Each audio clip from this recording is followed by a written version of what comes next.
It's that time of year again when a bunch of Christmas specials come out, and one of the shows that have a bunch of Christmas specials already out is Family Guy. And Family Guy has a TV tropes drinking game with a bunch of different things of if blank happens, then take a drink. So I figured if we take all 12 of the Family Guy Christmas specials, equaling out to 5 hours, and if you put it all together and drink for every single TV tropes drinking game, how drunk would you actually be? And how actually dead would you be? To start it off, I made a tiny ranking of all of the Christmas specials. In last place is season 11, episode 8, Jesus, Mary, and Joseph. It's a retelling of the Bible and the story of Christ, kind of like a Star Wars type thing. I just thought it was so boring. I did not care. And in second last place, it was almost dead last. Season 18, episode 9, Christmas is Coming. That's the one where Meg comes on Santa's leg and has an orgasm with Stewie on her lap. Terrible, terrible Christmas special. Terrible episode. Season 13, episode 6, The 2,000-Year-Old Virgin. This is where Jesus tries to sleep with Lois.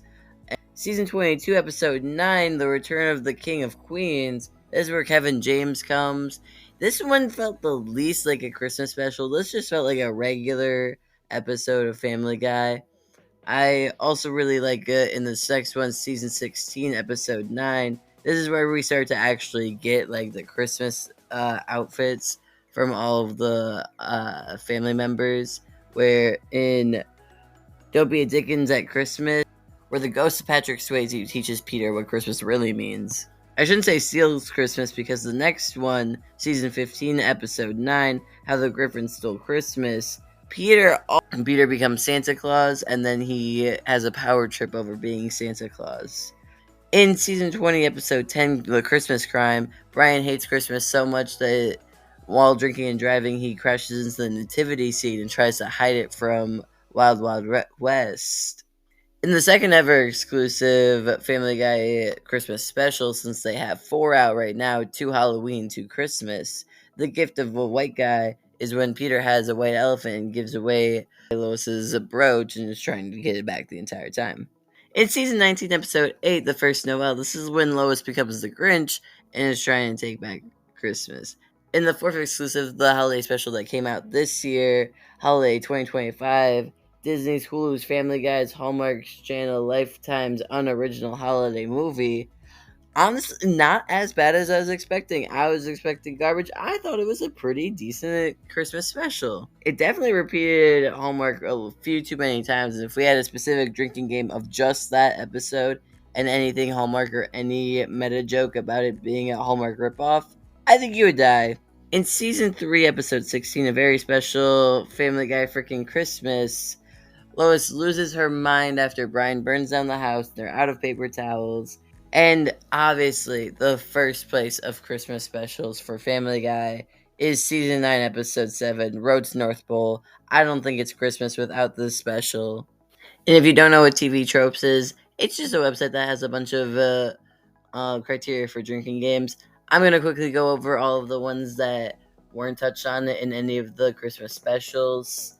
You can pause if you want to read more, but I'm going to do a quick summary. When there's a Back to the Future reference, Ernie the Giant Chicken appears, something resembling Ernie appears, the Evil Monkey appears, the He's Quagmire song plays, when someone spies on a woman in the toilet, when someone other than Herbert tries to seduce Chris, a scene mirrors a terrible tragedy after the episode took place, the Simpsons crossover punchline, Stewie's football head was mentioned, Superman appears, 9/11 joke, Kool-Aid guy shows up, or Brian is compared to Snoopy. None of those happened at all in any of the Christmas specials, but now we can get into the ones that did actually happen and how many times it happened.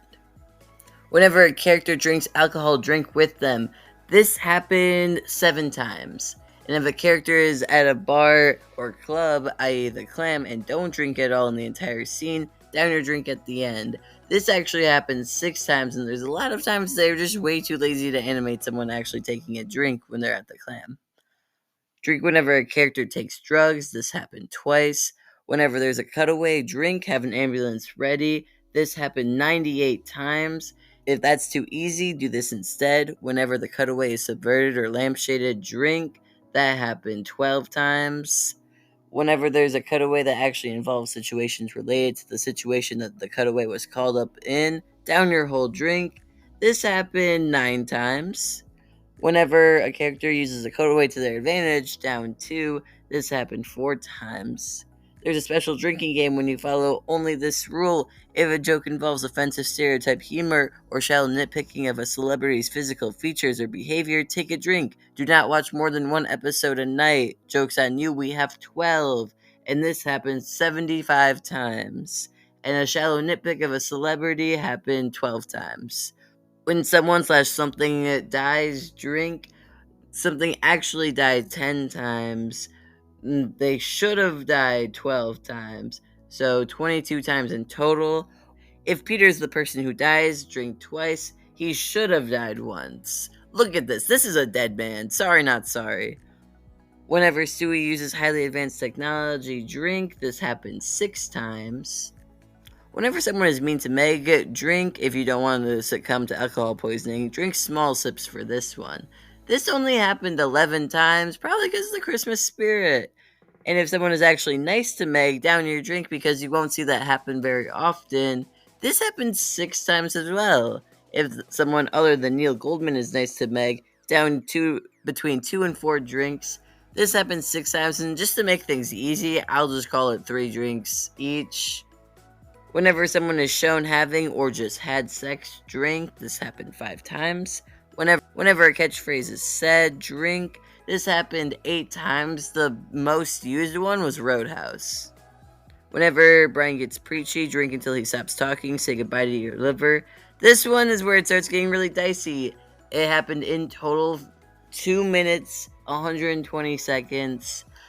Whenever there is an overly long gag, keep drinking until it's done. Have an ambulance on standby.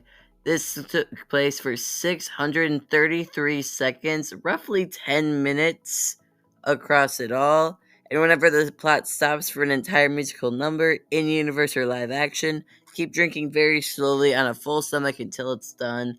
Obviously, because of Road to North Pole, there is 793 seconds, roughly 13 minutes of musical numbers.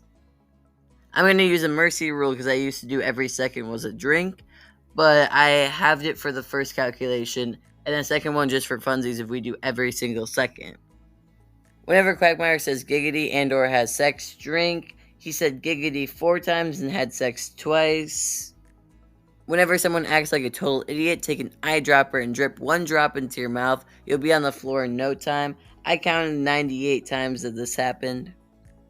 Whenever someone pukes, drink. This happened once, but they puked 6 times in total, so I'm going to count it as 6. On every censor bleep, or if you're watching the DVDs, every bleep-worthy word, take a shot. If it's early in the series when bleeps are rare, chug the whole thing down. This happened 12 times. When the first line spoken in the second act begins with, I can't believe, drink. This happened once. Drink every time a swear word is used in general, even if it's bleep. For some episodes, you will need to have an ambulance on standby. This happened 27 times. Whenever Herbert tries to seduce Chris, drink.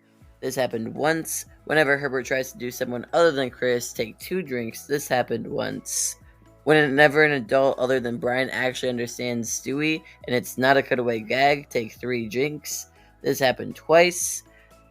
In an episode taking place after Cleveland moved away and before he came back, whenever Cleveland shows up, down your whole drink. This is between seasons 8 and 12, and it's happened twice.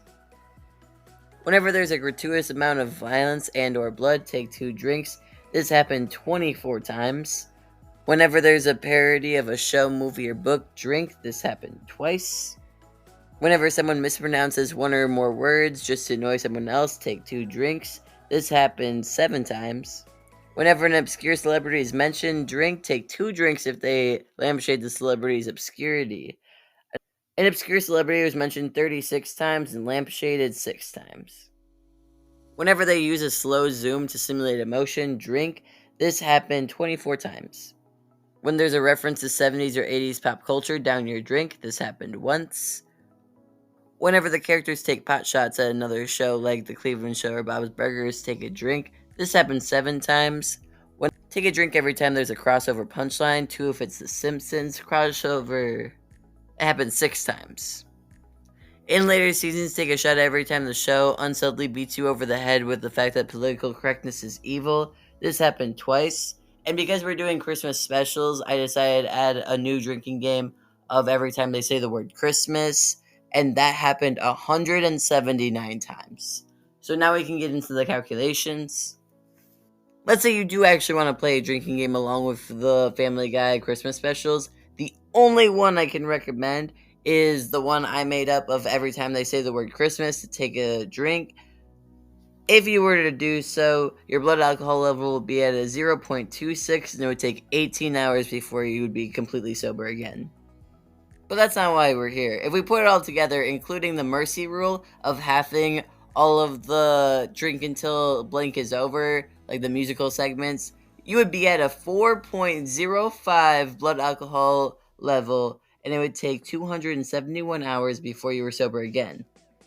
But if you don't want to do the mercy rule and you want to add every single possible thing together and drink every second, you would be at a 5.5% blood alcohol level with 367 hours until you were sober again, and you wouldn't be sober until January 9th if you did this on Christmas.